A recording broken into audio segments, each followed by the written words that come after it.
Página 1. El problema del mal, Herbert A., 1978. En colaboración con Katharina y Winfriede Giger. Si malum est, Deus est. Si el mal existe, existe Dios. Santo Tomás de Aquino. Prólogo. El hombre de hoy se siente en todos los ámbitos de su existencia amenazado por el mal con una desacostumbrada violencia. Incluso se ha afirmado frecuentemente que la humanidad nunca había estado tan marcada por el poder del mal como hoy. Pero uno debe adoptar una cierta reserva ante tales juicios. Basta retroceder unos pocos decenios de historia para tropezar con otros triunfos del mal totalmente distintos. Una mirada hacia la historia de la cultura muestra con toda claridad que el problema del mal nunca dejó tranquilo al espíritu humano, ya se trate de los cronistas y profetas del Antiguo Testamento, de los evangelistas y autores de las cartas del Nuevo, de los padres de los primeros siglos cristianos, de los teólogos de la Edad Media, de los pensadores de la Edad Moderna, de los representantes de las nuevas ciencias del comportamiento humano. La cuestión sobre el origen del mal, su esencia y superación siempre se estableció de nuevo, si bien con acentos distintos y en parte con respuestas muy divergentes. Justamente la abundancia de intentos parece apuntar a la insolubilidad del problema y demostrar la perplejidad del hombre ante el mal. Ya en la cuestión de determinar qué es lo que debe calificarse de malo difieren las opiniones. De ninguna manera puede presuponerse como evidente que el mal no sea algo establecido una vez para siempre, sino que dependa de condiciones de tiempo y espacio. Esta posibilidad de valorar diversamente el mismo objeto, debiera prevenir de hablar sobre el mal de una forma simplista. La instrucción sobre el manejo de las armas, es postulado de la defensa de la patria, uno de los bienes supremos, o es ensayo del crimen. Se precisan utopías para cambiar el mundo, o conducen ellas a nuevos vasallajes, al despotismo y terrorismo. Por otra parte, tanto teólogos como filósofos tratan generalmente el problema del mal en la dimensión de la libertad humana que es condición para obrar el mal, tanto si este obrar se interpreta en último término como negación de lo divino o como negación de lo humano. En todo caso se rechaza una explicación con ayuda de factores internos o externos con carácter de coacción. Esto vale tanto ante una explicación del mal a través de un determinismo biológico del hombre, es decir, a través de instintos e inclinaciones, como también ante la remisión de la causa del mal fuera del hombre a un mundo que le coaccione con sus estructuras institucionales y sociales, con sus grupos específicos y formas de dominio. Envidia y avaricia, venganza y afán del poder, es decir, lo que San Agustín llama amor sui, amor propio, son las explicaciones corrientes de la realización del mal, donde la maldad humana es capaz incluso de sobrepasar las fronteras del puro egoísmo y obrar el mal solo para dañar al prójimo.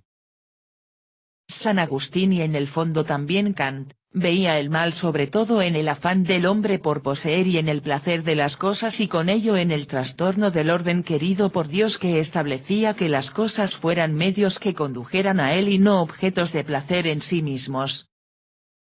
Hoy con frecuencia se relaciona el mal con la idea de agresión. De esta forma se separa considerablemente el problema de su contexto teológico, donde durante largo tiempo tuvo su lugar genuino, se le da en cambio un amplio significado antropológico y social. Pues está claro que la agresión no nace únicamente del anhelo decepcionado, frustrado, de justicia y solidaridad, también es un producto del miedo en un sentido muy amplio.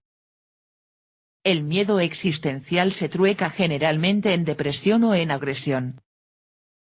Si con Heidegger se entiende este miedo existencial como inquietud por sí mismo, como tendencia hacia la protección, la agresión obtiene con ello también una dimensión teológica, expresa la falta de confianza, única capaz de aguantar la vida, y, a partir de su origen, es decir, del girar del hombre sobre sí mismo, La agresión expresa aquel autoerror de la existencia humana que se conoce por el concepto teológico de pecado.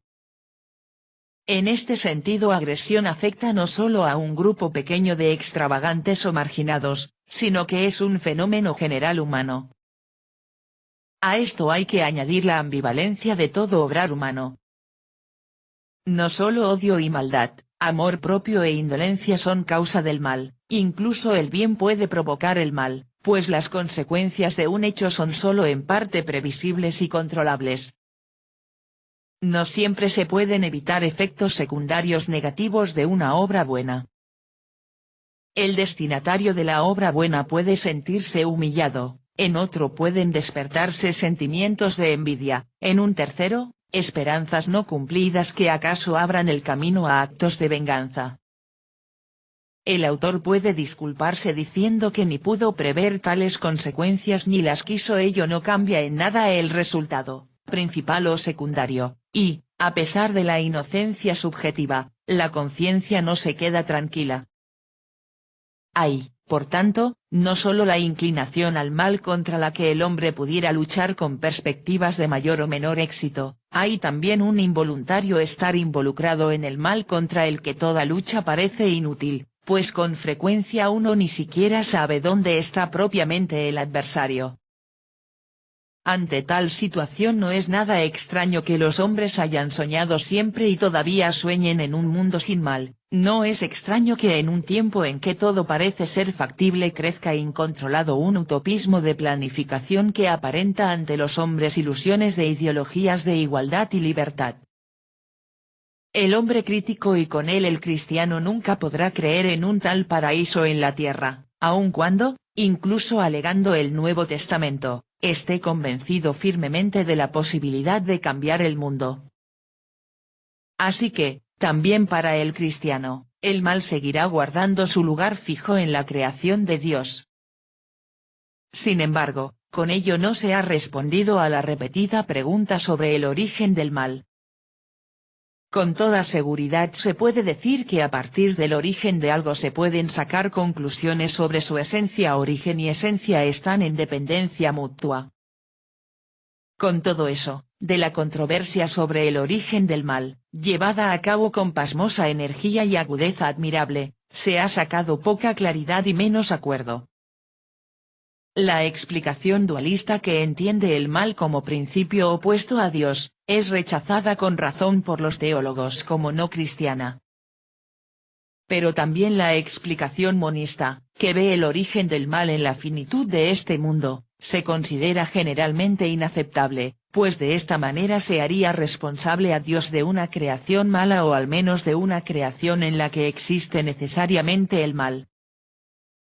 La permisión del mal por parte de Dios parece ser, a pesar de todo, la explicación menos inconveniente, pues puede atribuir el mal al abuso de libertad del primer hombre y dar una idea del estado de la creación tal como saliera de las manos de Dios. Hubo también otros muchos intentos de cortar la relación fatal de Dios con el mal de este mundo, la mayoría de ellos acaban en sutilezas y construcciones ideales que hacen patente su incredibilidad. El problema del lugar del mal en la creación se convierte así en un problema de fe tanto para creyentes como para no creyentes. El hombre que cree que el mundo salió de las manos de un Dios bueno, no puede comprender que este Dios también haya creado el mal. El no creyente, en cambio, se siente confirmado en su incredulidad. A la vista de tanto mal e imperfección, no es preciso concluir que Dios no está presente, más aún, que Dios no existe. En todo caso, parece que el intento de relacionar de alguna manera a Dios con el mal, está condenado a naufragar. Los autores bíblicos no opinaban así.